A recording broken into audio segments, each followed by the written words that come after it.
Hello, everyone, and welcome to the Experts Suck Sports Betting Podcast. I am Mike Day, and I am by myself tonight.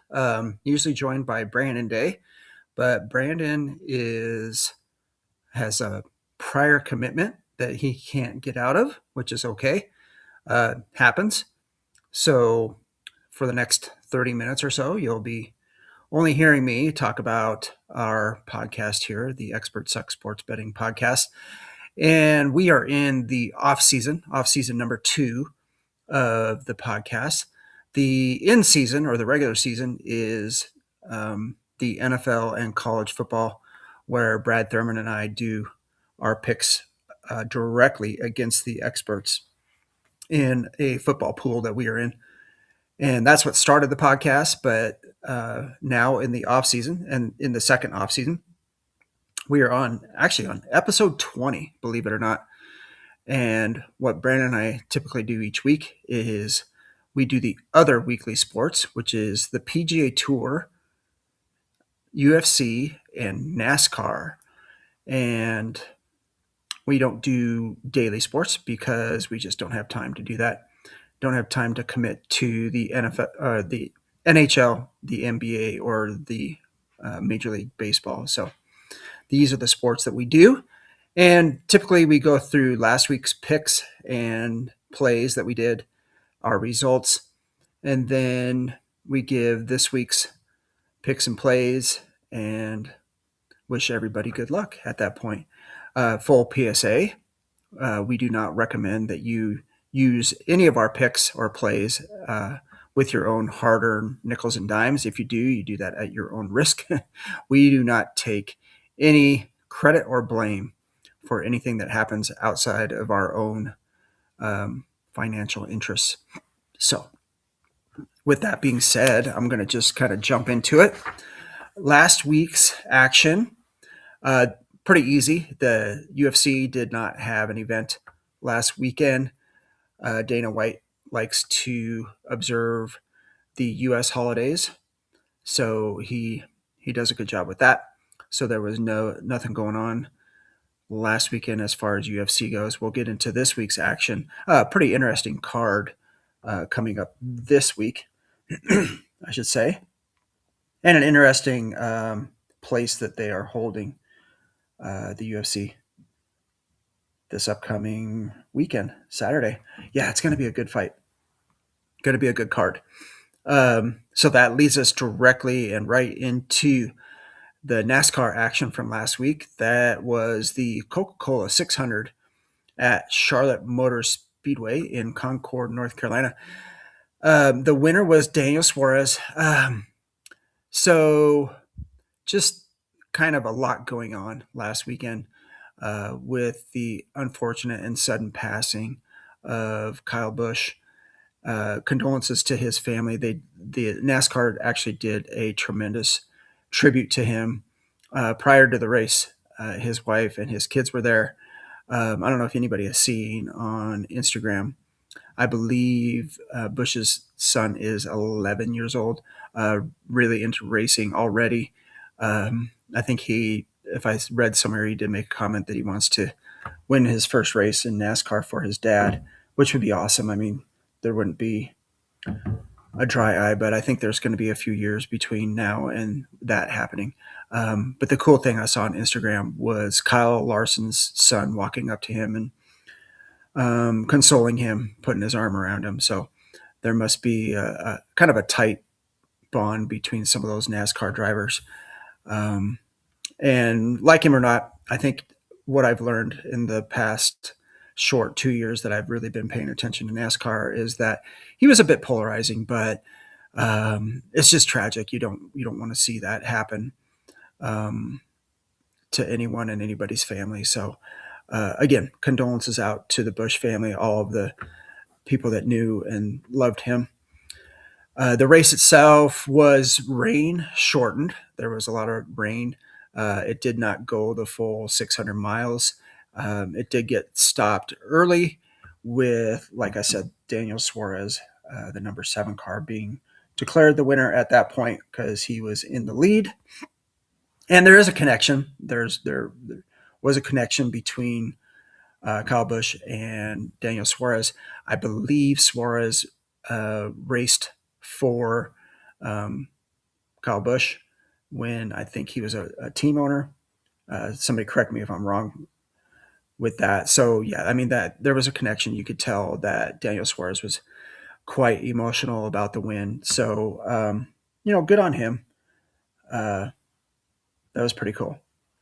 So it was Daniel Suarez, Christopher Bell, Denny Hamlin, Tyler Reddick, Kyle Larson as your top five, which leads us right into one of the things that we do for NASCAR is the top finishers picks and plays. So we do a top three, a top five, a top 10 finish each.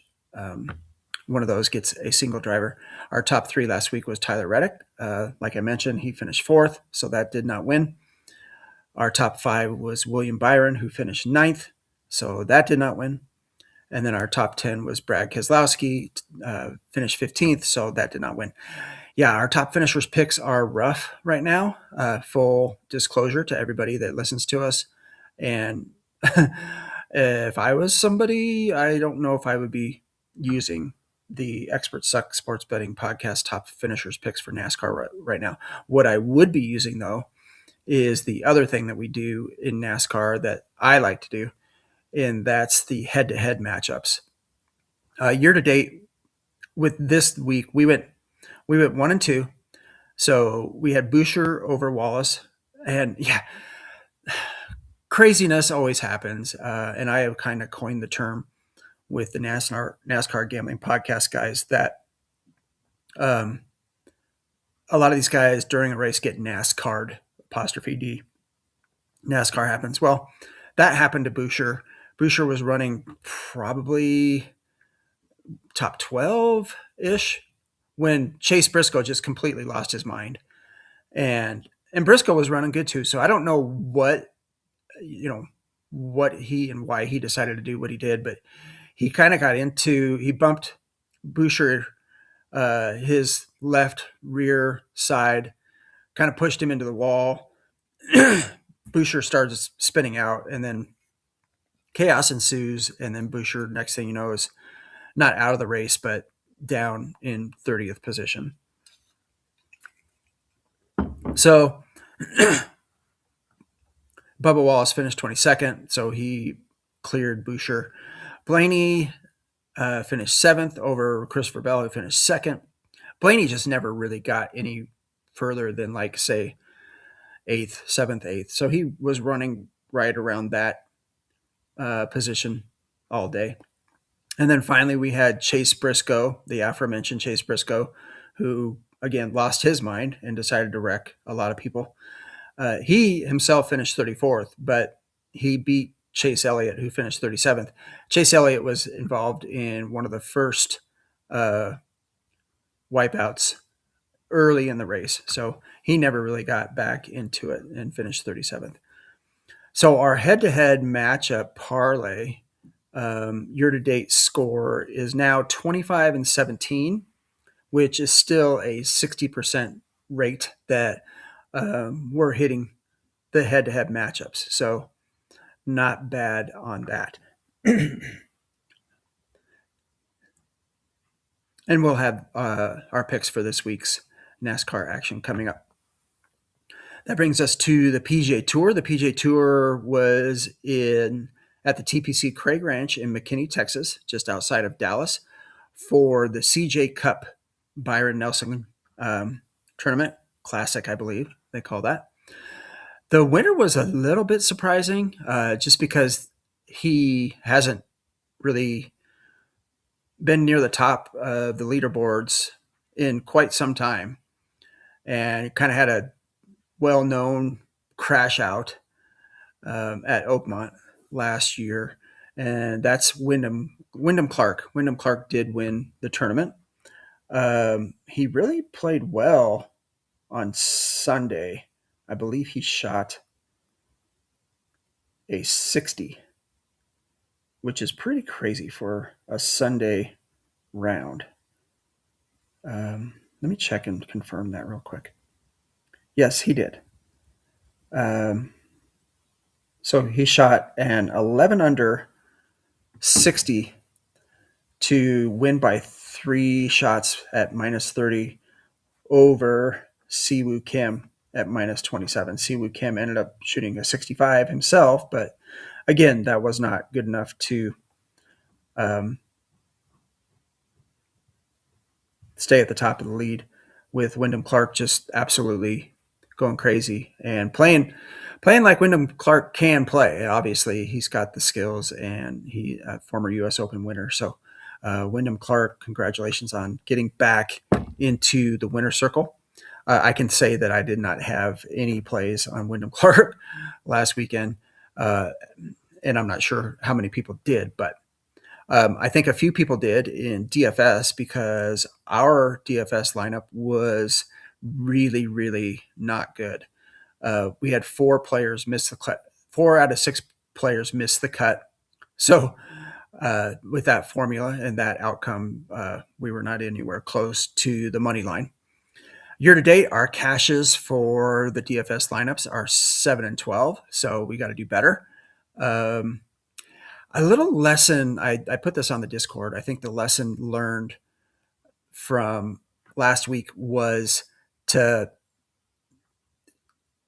do a lineup without Scotty Scheffler, because typically Scotty Scheffler is going to be the highest priced golfer, and he's pretty much almost worth 1.5 times the salary cap amount than other golfers, meaning he's about roughly 13 to 14,000 when the average you get to use is 8,300. So yeah, he's probably 1.7 or so times more. So that means he has to score that much more, and if he doesn't win, then you're not getting the score value out of Scotty for DFS, where you could use that same salary that you're kind of wasting on him to build a more balanced lineup with a little bit higher level guys, if you follow that. So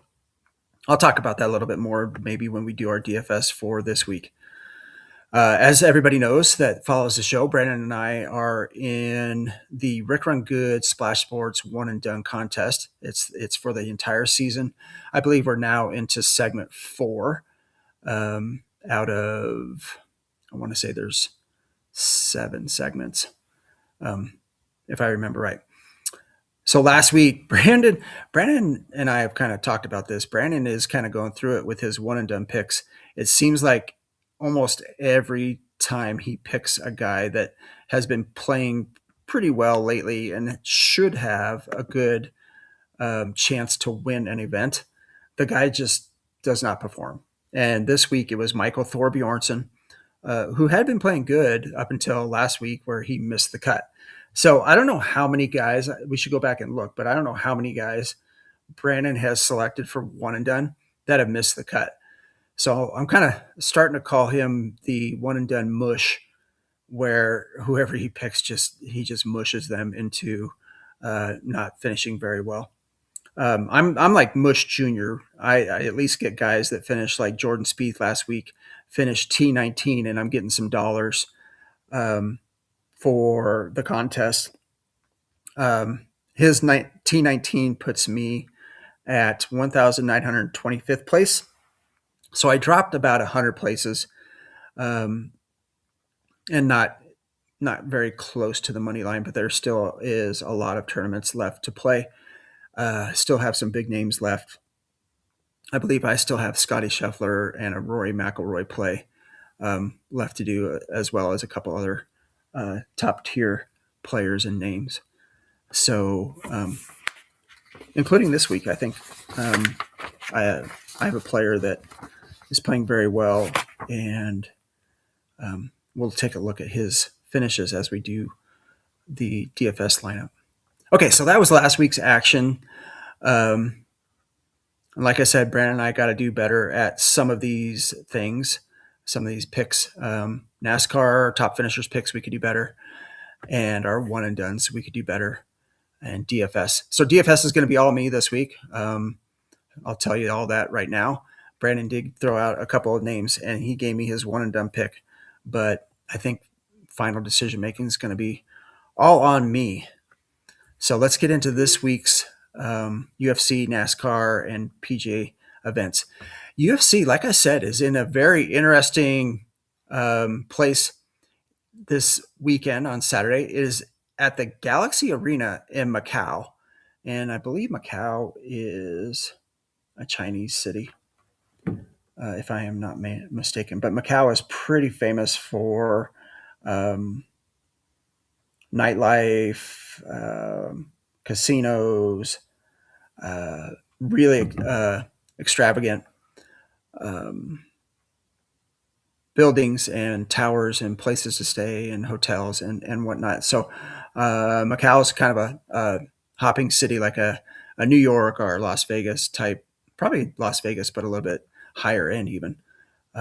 So going to be pretty cool to be there. And as you would suspect, there's going to be a wealth of Chinese fighters, fighters from China, including the main event.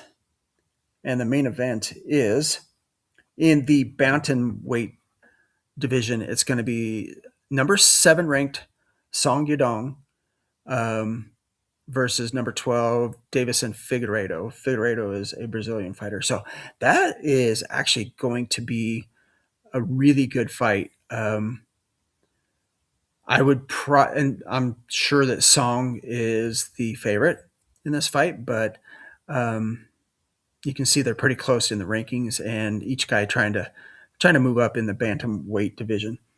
The next event down is pretty good. It's going to be Zhang Mingyang against Alonzo Menefield. Zhang Mingyang is an up and coming fighter from China, and Menefield is a U.S. fighter. We will get a heavyweight fight. I like to call these guys the fluffy dudes. Sergey Pavlovich, who is a Russian fighter, against Taliesin Teixeira. Could be a bit of a fraud check on both of these heavyweight fighters. Teixeira is 9-1, but I mean, he's got to move up in the heavyweights and kind of start to make his mark. Kind of like either now or never type of deal for him. I'm just real quickly checking, if I can, his rank real quick. So bear with me. Heavyweights.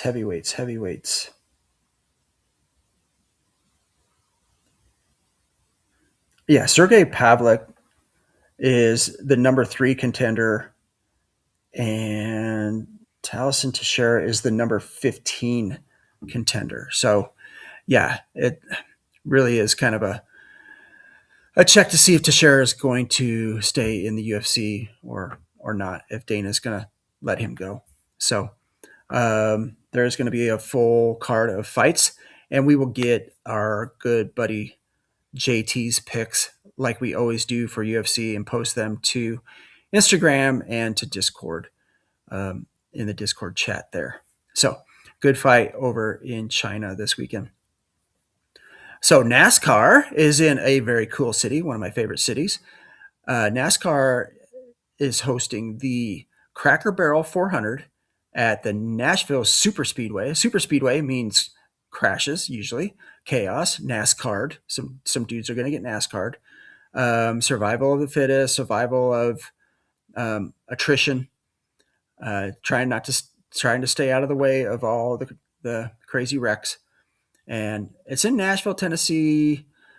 The Super Speedway is actually in Lebanon, Tennessee. So, and if anybody's ever been there, you know. If you know, you know. Cool town. So the odds favorites are Denny Hamlin plus 400, Tyler Reddick plus 600, and Christopher Bell plus 600. Our top finishers picks. The full parlay is a plus 1554 odds, and the top 3 we have Denny Hamlin at plus odds. So hard to pass that up. Denny Hamlin being plus 125. Oh, look at me not doing not doing good things for the show. I get all talking and fail to do our cool slides. So there is the Cracker Barrel 400 logo. Very cool. And if you're listening on Spotify, go back to YouTube and check out the replay, and you get to see all these cool slides. So like I said, right here, Denny's going to be, and we'll get into the paint scheme picks and parlay here shortly after I do this part of it. But Denny's going to be driving the National Debt Relief car, number 11 car. Our top 5 pick is Ty Gibbs. And I don't know if this is his paint scheme. I thought I read somewhere that he's running the Interstate battery car, but I have not seen that yet. So I may post that on Instagram or Discord. But Ty Gibbs at top 5 plus 250 odds. And then a top 10, Carson Hocevar running the Ziegler 77 car this week. Pretty cool paint scheme. May see that one again. But Carson Hocevar is plus 110 odds for this weekend. And then we do the head-to-head matchups.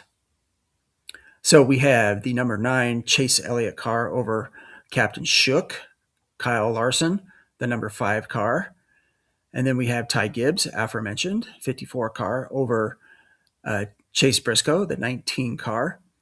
And, Elliott over Larson was plus 105. That's one of the reasons I took that. Gibbs over Briscoe is even money. And then Reddick over Hamlin, the 45 car over the 11 at plus 105. I just like getting plus odds on my matchups. The full parlay is plus 741 on that one. So that's what we do. Now, I know this is a segment that people have said to me that they do enjoy. And while I do this, let me put this one up on the screen real quick.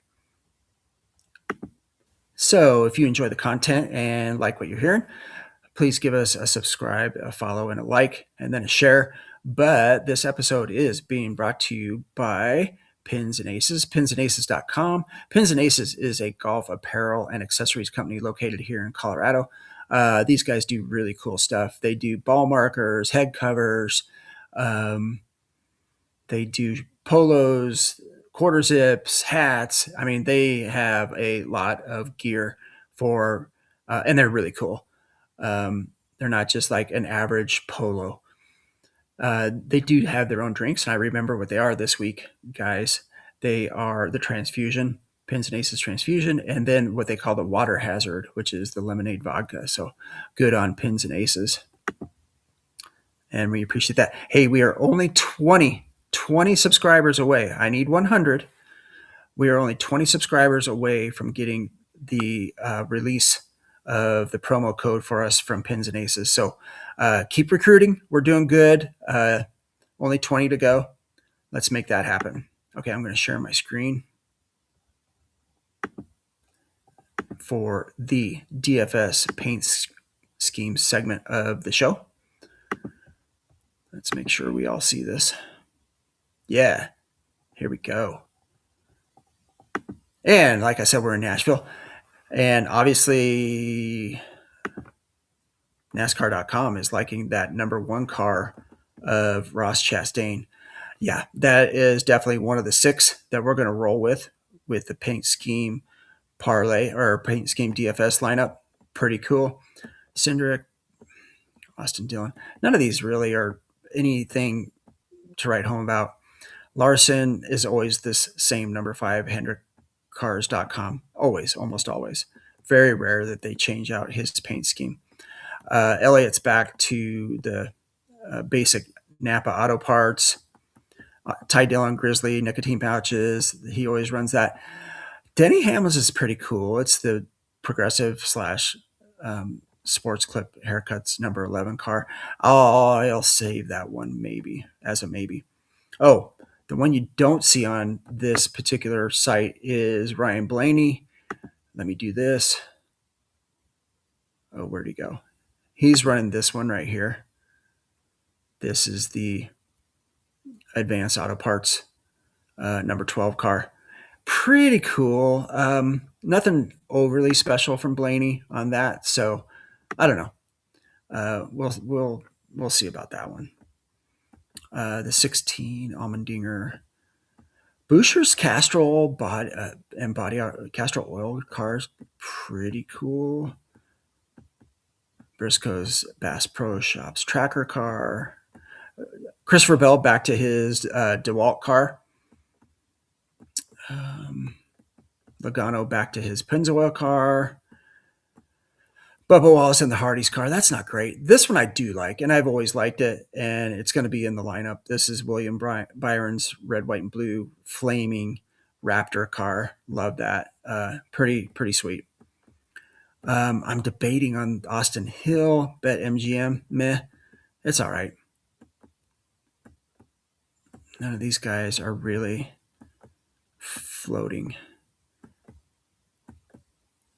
any excitement with these ones. Even Reddick's Pinnacle car isn't like outstanding.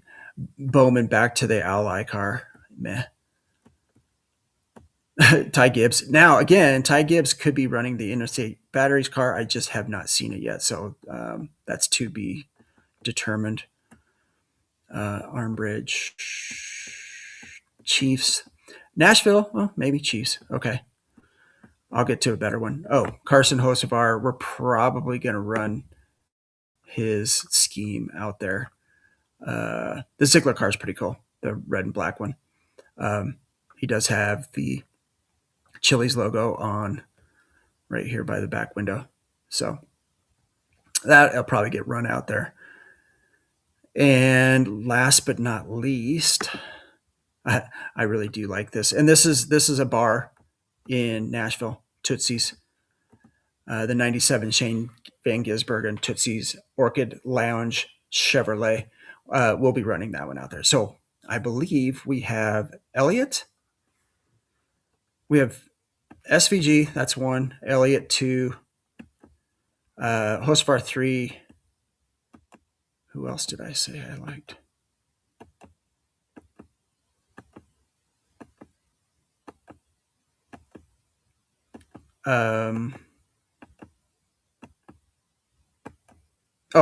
William Byron. That's four.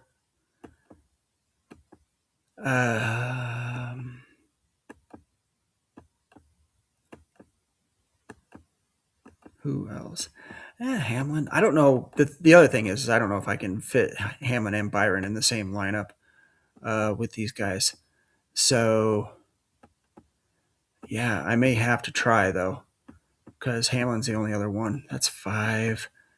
And then we'll probably do one other one. So, not like completely outstanding cars this week, but we'll make it happen.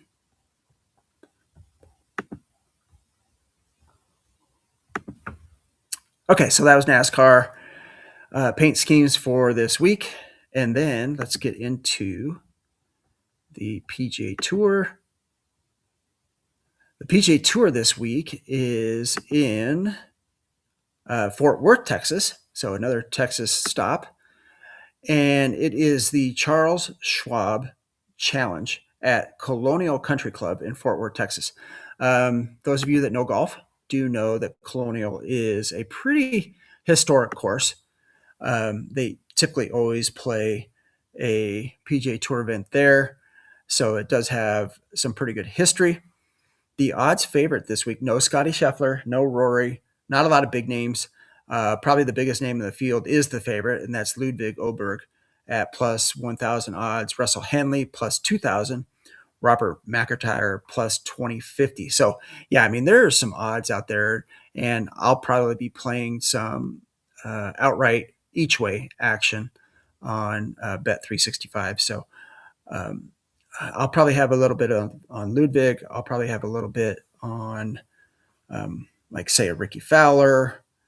There's a couple other ones I like. Our one and done picks. Where is my screen?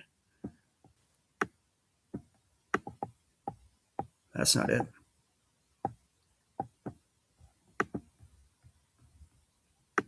Here we go. Charles Schwab, beautiful course, the Colonial course, Colonial Country Club.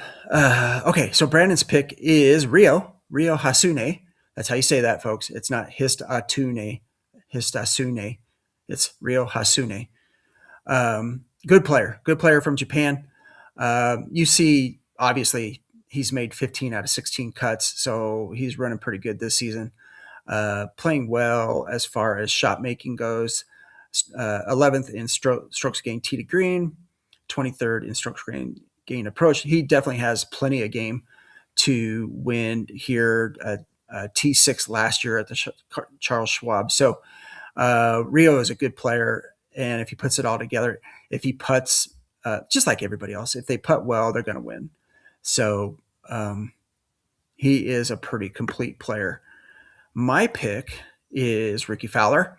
Ricky's has had an outstanding season, and I'll show you in the DFS, but he doesn't miss cuts that often either. He is 4th on the odds boards at DraftKings, playing really good. Strokes gained tee to green 7th, strokes gained approach 14th, strokes gained putting 6th. Yeah, the putting is really helping Ricky this year. And then the other, I love this statistic, bogey avoidance. He's 3rd in this field. So his history at Colonial is okay. He has a T16 last year, and his best finish, I believe, is T6 in 2023. So those are our one and done picks. And let me transition. I know some of the viewers wait for me to do this because they're very interested in our DFS lineups. So I got to give the people what they want. Let me hit a little refresh on here. All right. That should be coming through.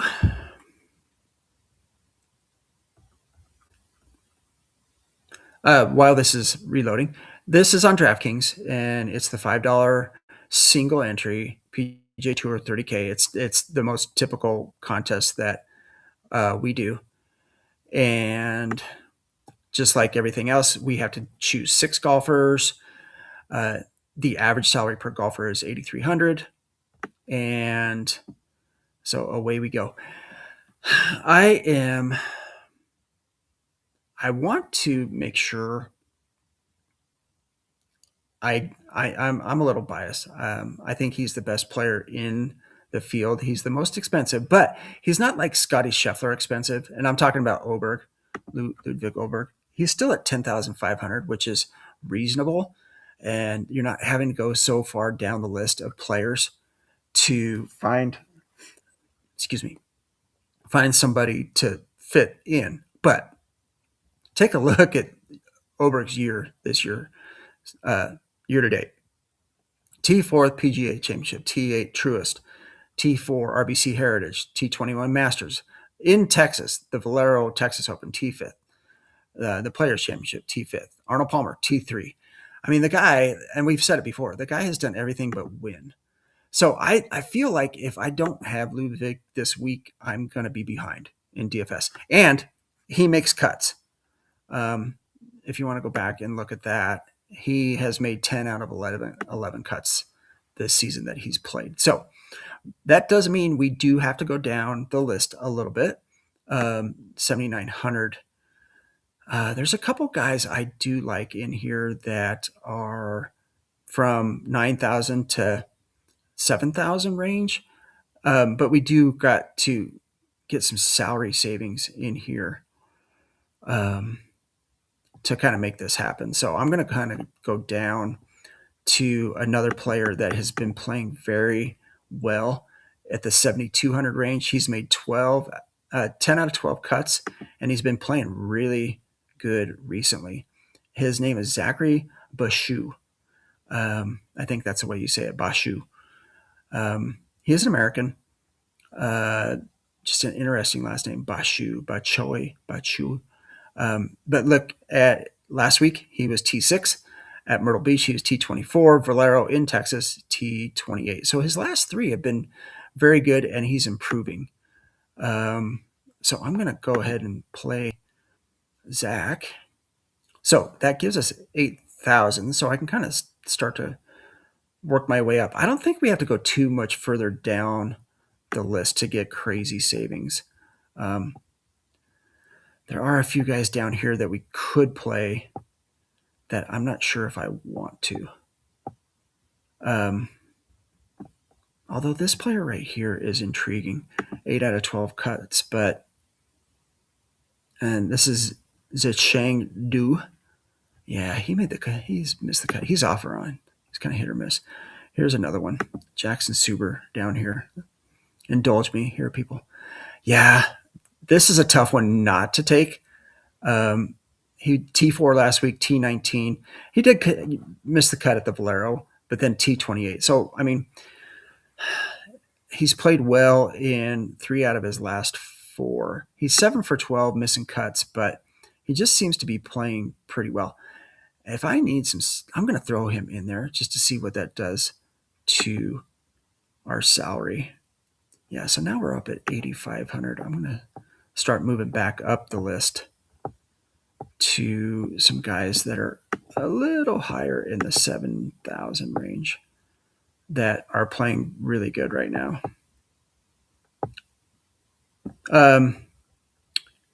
Here's one that I may want to play. The last 2 weeks he's played outstanding, including the PGA Championship, T18, T19. That's Steven Yeager. 9 out of 12 cuts, 7,400. If I put him in, that's going to bump us up to 91. Now we're talking. Now we're talking guys like Hassasine Woodland, Sung J M. Let's take a look at Sung J M's recent play. T9 cut T5. I can almost forgive him for the PGA Championship one. He had a T4 at Valspar, which is a Texas tournament. T5, T9. That's not bad for his price.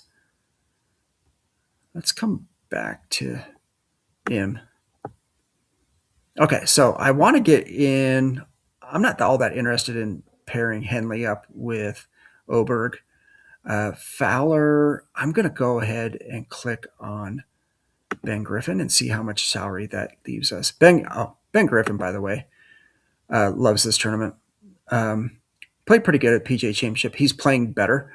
Truist, I'll throw that out. T14, T63, T3, T33, T33. It's coming around for Ben Griffin, and he won this tournament last year. So, yeah, I'm going to go ahead. I have to get this guy in, so I'm going to rearrange this. Forgive me. But Alex Smalley, look at this guy's recent play. T2 at the PGA Championship, a major. The Truist, T17, Cadillac, T7, T14, T21. The guy is just playing very good golf right now. So I'm going to click him. Okay, I'm 200 over. So I may get rid of Yeager and go down into the 7,200 range to afford somebody down here. There is a John Perry, but boy, Austin Smotherman maybe. Missed the cut last week. Sam Ryder at 6,900. What's Sam Ryder doing? T31, T17, T21. Not terrible. Kiefer. I think I looked at Kiefer. John Kiefer, T9, T79, T31. Meh, I don't know. This is a tough range right here, ladies and gentlemen, down at the 7,000 range. I may just kind of go with a Sam Ryder and call it good. What did he do last week? T31. 7 out of 9 cuts. could be the differentiator. Kiefer is 9 out of 14. Yeah, I mean, Ryder makes cuts. So here's what the lineup looks like right now, and I think this is what I'm going to decide to go with. Ludwig Goldberg, Ben Griffin, Alex Smalley, Zach Bashu, Jackson Suber, and Sam Ryder. So I'm going to keep that forever, hold our peace. That's going to be the lineup for this week. I appreciate you indulging me on that. That maybe took a little bit longer than it should have. I apologize. I did not have Brandon's help this week. Brandon usually helps me out quite a bit with the decision making on some of these guys. So, but that's the show for this week. Brandon does apologize for missing out, but like I said, he had a prior commitment, and I didn't want to go another week with us skipping an episode. So, greatly appreciate everybody that did check in, even if you checked in briefly for a few minutes. That's okay. If you're here for any kind of the content, if you like the PGA Tour talk, if you like the NASCAR talk, if you like the UFC talk, and want to just jump in for that, that's awesome. One thing, if you ever think about it when you do join the show, just hit us up with a comment saying, "Hey, love the show," just so I know who's who and who's listening. Would be pretty cool. So when you jump in, just give us a hi or a hey or what's up, dudes, or whatever you want to say. That would be very cool. So there are several ways to enjoy the show. The main one is YouTube. That's where we do the live stream. Go over there, hit subscribe. Like I said, we need 20 more to hit 100. 100 just seems like that magic mark where if we could get to 100, it feels like we could kind of start to take off. And then I do record and download the audio of the show and upload it to Spotify. So if you have Spotify and just listen to the show, that's great. You can always go back to our YouTube channel and rewatch the show live. So, but that's it for tonight, ladies and gentlemen. I really appreciate everybody joining in. I do see when people, at least how many people are watching at a time. So that's cool that we get viewers. That's what the show is all about. Otherwise, I don't think Brandon and I could or would be doing it if we didn't get really good feedback from our family and friends. So keep it up. Keep up sharing it. And then good luck this weekend on your UFC, NASCAR, and PGA plays, or if all the other sports that you're playing. So that's it. And Brandon will be back next week. We'll both be here and we will recap this week's episode. So once again, really appreciate it. Thanks, everyone.